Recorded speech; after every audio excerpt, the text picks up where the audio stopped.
Hi guys it's me Riches കൊച്ചിക്കാരി അച്ചായത്തി. അപ്പോൾ ഇന്ന് നമ്മൾ കോളേജിലേക്കുള്ള രണ്ടാമത്തെ ഡേ ആണ് ഗൈസ്.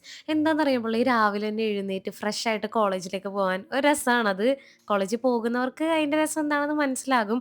സോ നമ്മൾ ഇന്ന് നമ്മുടെ സുഹേലിൻ്റെ വണ്ടിക്കാണ് ഗൈസ് പോകുന്നത്. നമ്മൾ രാവിലെ തന്നെ 200 രൂപ നമ്മൾ പെട്രോൾ അടിച്ചിട്ടാണ് നമ്മൾ കോളേജിലേക്ക് പോയത്. സോ ഞാൻ എവിടെ പഠിക്കണേന്ന് കുറേ പേര് ചോദിച്ചിട്ടുണ്ടായിരുന്നു. നമ്മുടെ കളമശ്ശേരിയിലുള്ള ഗവൺമെൻറ് പോളിടെക്നിക് കോളേജിലാണ് ഞാൻ പഠിക്കുന്നത്. ഞാൻ മോർണിംഗ് ബാച്ചാണ്, റെഗുലർ ബാച്ചാണ്. മോർണിംഗ് നമുക്കൊരു 7:00 നമുക്ക് ക്ലാസ് സ്റ്റാർട്ട് ചെയ്യും. ഒരു 9:00 ആകുമ്പോൾ നമുക്ക് ക്ലാസ് അവസാനിക്കും. അതുപോലെ തന്നെ നമുക്ക് 9:00 കഴിഞ്ഞിട്ട് നമുക്ക് വീണ്ടും ക്ലാസ് ഉണ്ട്. വേറെ ബാച്ചുകാരായിരിക്കും.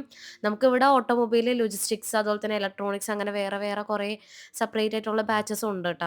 ഞാനെടുത്തത് ഓട്ടോമൊബൈലാണ്. എനിക്ക് ഈ ഒരു കോളേജിൽ പഠിക്കണമെന്ന് എനിക്ക് ഭയങ്കര ആഗ്രഹമായിരുന്നു ഗൈസ്. പക്ഷേ എൻ്റെ എന്തോ ഒരു ഭ്രാന്തിന് ഞാൻ പോയിട്ട് ബികോം പഠിച്ചു. അത് വേറൊരു കോളേജിലാണ് ഞാൻ പഠിച്ചത്. പക്ഷേ എനിക്ക് ഈ ഒരു കോളേജിൽ പഠിക്കണമെന്ന് ഭയങ്കര ആഗ്രഹമായിരുന്നു. കാലക്രമേണ എൻ്റെ ആഗ്രഹം എന്നിലേക്ക് തന്നെ വന്നുന്ന് വേണമെങ്കിൽ പറയാം. അങ്ങനെ നമ്മൾ കോളേജിലേക്ക് എത്തി. കോളേജിൽ ചെന്നപ്പോഴത്തേക്കും സത്യം പറഞ്ഞാൽ കോളേജ് ക്ലാസ് റൂമൊന്നും തുറന്നിട്ടുണ്ടായില്ല. നമ്മൾ വന്നു കഴിഞ്ഞതിന് ശേഷമാണ് തുറന്നത്. പക്ഷേ അടിപൊളിയാണ് ട്ടോ കോളേജ് ലൈഫ്. കാരണം എന്താണെന്ന് വെച്ച് കഴിഞ്ഞാൽ ഞാൻ ഇന്നലത്തെ വീഡിയോയിൽ പറഞ്ഞിട്ടുണ്ടായിരുന്നു. എനിക്കും എൻ്റെ ഫ്രണ്ട്സിനാണ് അത്യാവശ്യം ഏജ് ഉള്ളത്. 24 വയസ്സുള്ളത്. ബാക്കി എല്ലാവരും 19, 20 വയസ്സുള്ള കുട്ടികളൊക്കെയാണെന്നുള്ളത്. പക്ഷേ ആ പറഞ്ഞ പോലെ തന്നെ അവർ വർക്ക് ചെയ്യുന്നവരൊക്കെയാണ് കൂടുതലും വന്നിരിക്കുന്നത്. അതും ഈ പറഞ്ഞ പോലെ തന്നെ ഓട്ടോമൊബൈലായിട്ട് റിലേറ്റഡ് ആയിട്ട് നിൽക്കുന്നവരാണ് കൂടുതലും. അതുകൊണ്ടിട്ട് തന്നെ ഞങ്ങൾ കോളേജിൽ വരുമ്പോഴത്തേക്കും ഓട്ടോമൊബൈലായിട്ട് റിലേറ്റഡ് ആയിട്ട് നിൽക്കുന്ന കാര്യങ്ങളൊക്കെ ഞങ്ങൾ ഡിസ്കസ് ചെയ്യാറുണ്ട്. സോ ഇന്ന് ഇത്രേ ഉണ്ടായിരുന്നുള്ളൂ. അടിപൊളിയായിരുന്നു ഇന്നത്തെ ഡേ. പക്ഷെ ഒരുത്തനിന്ന് ലീവായിരുന്നു ഗയ്സ്.